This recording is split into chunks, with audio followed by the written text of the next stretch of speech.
Okay, let's talk about an important subject: money. And if you think money is not important, it's got news for you. Good intentions won't pay your rent, pay for your food, or anything really. You need money to live, uh, to have a decent standard of living. And I'm going to tell you a bunch of ways that you can make money with languages. I don't know about your personal situation, your background, your level of education, where you're from, anything like that. But a lot of this will apply to people anywhere. So I'm going to tell you about my experiences and what I recommend and what I don't recommend you do with languages. You can learning different languages is definitely going to be helpful in order to make more money. Basically, in my experience, and in most successful people I know, in the experience of most successful people I know, or of probably all successful people I know, the more skills you have, the more money you can make. Usually, there are other factors as well, obviously, but usually getting more skills will give you more opportunities. And languages are useful for that. So, which languages should you learn to make money? Um, First of all, don't learn languages to make money. Learn languages because you like them. But I do recommend you learn English really well. It's going to be, if English is not your native language, learn English really well, because being good at English is going to be, in the next 10, 20, 30 years, the difference between the people who speak good English and those who don't, it's going to be like back in the day, being able to read and write, and being illiterate. It's basically the same. You've got a whole world of opportunities on the internet. And I'm not only talking about understanding English, but learn to speak and write well in English. It's going to be really important, and it's going to open up a lot of opportunities, right? Other good languages. I mean, all languages are useful to a certain degree, right? My native language is Basque, and I hear people all the time, like, "Why should I learn Basque? That's useless." Blah, blah, blah. Especially, especially people here, Spanish people in the Basque country here. Some of them, not all of them, some of them. Um, well, being a native speaker of Basque, among other things, gave me allowed me to translate for Google and Facebook. So a lot of Google and Facebook content in Basque, I translated myself, and I got paid really well doing that. So yeah, there's no useless language. All languages are useful to some degree, and also if more people speak a language, it's also more of a saturated market, right? If you learn Spanish, there are millions of other people who also learned Spanish. If you learn some obscure language that few people learn, that's going to be good, because you don't have that many people that are competing with you. But in any case, learn the languages that you're interested in. Not Do not learn them for work, because things can change, and if you just learn them because you think it's going to be good for work. I know a lot of people who started learning Chinese years ago because China is taking over, blah blah blah. Now, uh, yeah, the companies were looking to China for business, and yeah, uh, nowadays, especially since Trump, relation commerce between Europe and China is not what it used to be, especially since COVID, since first Trump and then since COVID. And well, same thing can be said for, yeah, for Russia, obviously. But if you learned one of those languages just for work, probably you would. If you didn't really like the language, you wouldn't learn all that well anyway. But also, if something like, if geopolitics change, then you learned a language that's not useful anymore. Yeah, so learn the languages you're interested in. But let's talk about the things you can do with the languages. Teaching is a thing you can do. It's it's a thing. It's something you could do. Also, if you want to move abroad, it's a good option if you're in your early 20s and you want to, yeah, teach English uh, abroad, or like teach your language online or something. You can make some money with it. It's not good money though, honestly. uh, I Yeah, I do teach languages for a living, but I'm a language coach, and it's different because mine is a lot more scalable. I do it for I do it self-employed for companies. uh, I do it because it's more profitable than working my previous jobs. And also I enjoy doing it, of course, but I can do it. Look, I'm an independent contractor, so I charge them whatever I want as long as they agree to pay. um, so a company directly hires me to coach a bunch of people, or the CEO or whoever, or salespeople, whatever, and coach them uh, to learn German or Spanish or French or whatever in 3 to 6 months. It's different from charging per hour. If you're getting paid $10 an hour to teach English abroad, you can do it for a couple of years, maybe have fun experience doing it in Asia or something, but it's not a good long term plan if you want to save money. And yeah,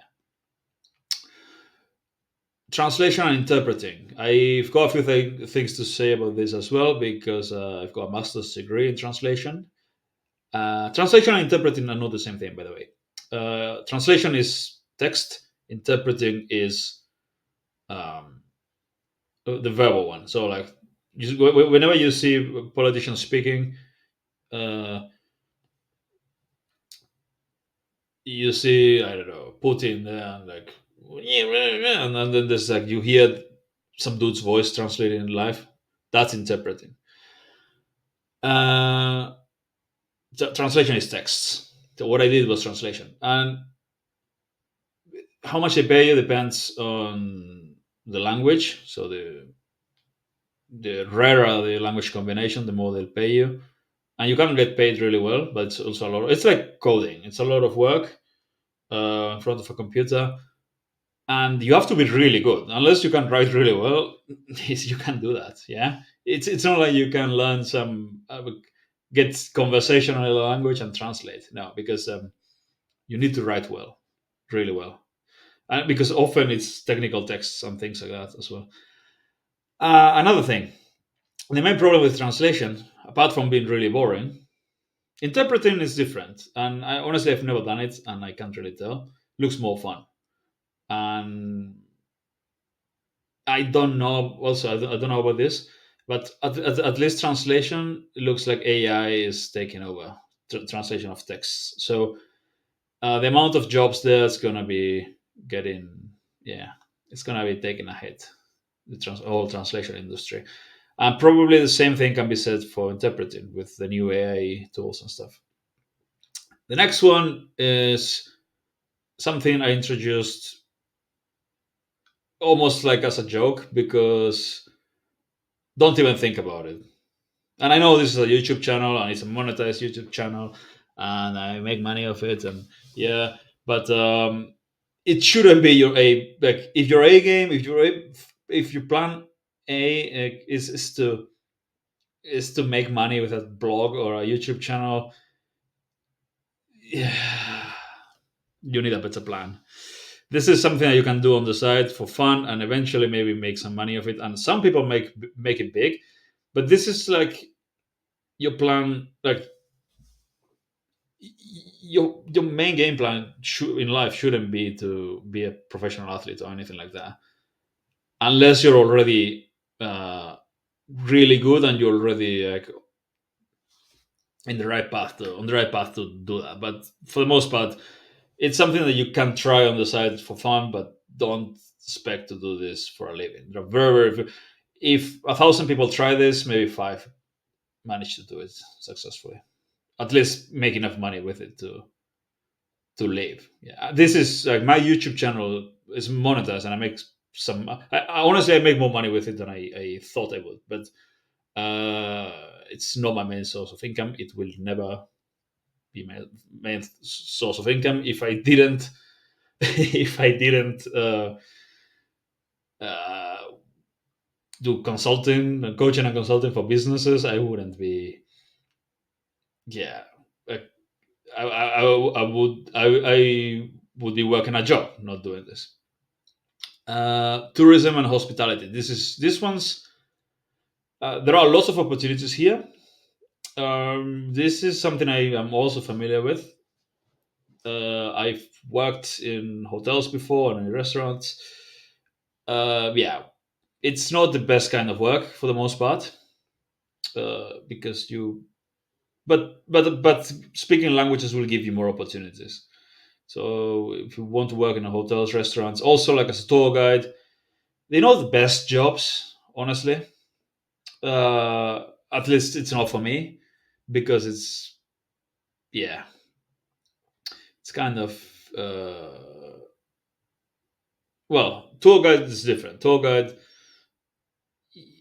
there's no job security, and you depend on a lot of things, and uh, like if whatever happens, if this, I mean, I guess if COVID happens, you're always screwed anyway, right? But if something like that happens, you don't have any kind of job security or anything. And tourism and hospitality, uh, yeah, it's you can. There are a lot of jobs there. If you if that's the kind of stuff, like if you'd like to be a hotel receptionist, or a bartender, waiter, anything like that, speaking languages will be helpful. It's not for me, but if that's something you'd like to do, yeah, then language is good. Especially if you learn something like Arabic or Russian, where there are a lot of, and you go somewhere where there are a lot of Russian speaking, like rich people, like the Spanish Mediterranean, or I don't know, or like rich Arabs. So, and locals are not used to the language. Locals normally don't speak the language. There you'll always have a job. Yeah. Business, and with business I don't mean starting your own business. To start your own business online, English. You need English. You need to get really good at English communication, basically. But I mean, what I meant with this is big business, like big companies, especially international companies. You can anything from like sales and marketing to anything really. You can it will give you opportunities if you speak several languages well. Okay, it's one thing to be conversational and do well in small talk. For any kind of, it's different, right? So if you want, like for these kind of jobs, to be a bartender, you need to be conversational. To work in an office, white collar job, and you speak French or Spanish, you should do a lot of reading and a lot of writing, and your written language, and you should know how to speak corporate talk, not just like chatting and stuff. It's different, but you can use language islands to prepare for that very well, very easily. But yeah, it can be very helpful for office jobs. I've worked in the well. Now I guess that goes to in the next category. But I worked in the Spanish embassy in Berlin. I worked in the German Romanian Chamber of Commerce as well, in Bucharest. I wouldn't have. I mean, without good German, I wouldn't have worked in those places. And certainly speaking Romanian, my Romanian wasn't great, but it did help a lot in the job interview. And that's the last one. Government jobs, lots of them. The government's always they are always hiring more people. Also, it's not the most stimulating thing, but if you work for the government, at least it's stable because they want to keep you happy because there are so many people working for the government that's a lot of voters they don't want to piss off. So yeah, if that's your thing, it wasn't my thing, but there are lots of embassies, consulates, uh, infinite agencies for, yeah, international trade, uh, promoting this and that thing, relations, international relations, blah blah blah. There are infinite, and also you can find internships and things like this. Uh, Endless agencies, the EU, the UN. Um, I think if you want to, yeah, I did when I was much younger as a student. I did try to apply for an internship in the UN, but I wasn't. I I wasn't the profile. I don't know if you. I don't want to be too non-PC, but they were looking for another profile of people. Let's say of person. Let's say that. Let's leave it at that. But you can get a lot of government jobs, and any kind of like international agencies, organizations, if you speak languages. Even if some of them will not want you because of, I don't know, you're not the kind of people they want to have. But yeah. Anyway, this is what you get. So learning languages will be useful in general.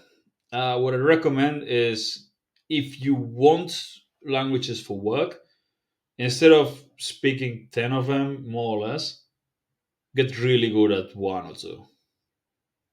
Um, yeah. Instead of being like, instead of just being conversational and being able to say your name and like some small talk in a bunch of them, learn one or two really well. And then do whatever you like. Develop more hard skills and also people skills, both soft and hard skills, right? Like people skills, sales, communication, all that stuff goes really well with languages. If you are if you are really good at languages, but then you're really bad at like talking to people face to face, and you're really awkward, and fix that, and then learn hard skills as well. Maybe either you need either people skills, hard skills. I mean, hard skills. I mean, like engineering, um, computer programming, this kind of stuff. Ideally, both. Ideally, the STEM, like hard skills and soft skills. Combine those with languages, and you'll be good no matter what. You'll always have a, because a lot of people, especially these days, they have degrees that they went to uni for, but they don't really know how to do anything. So yeah, if you speak languages and you have either soft skills, or you're good with people, and or you've got like valuable technical skills, you'll be fine. Anyway, I hope this was useful, and let me know if you've got questions with anything, you need help or whatever.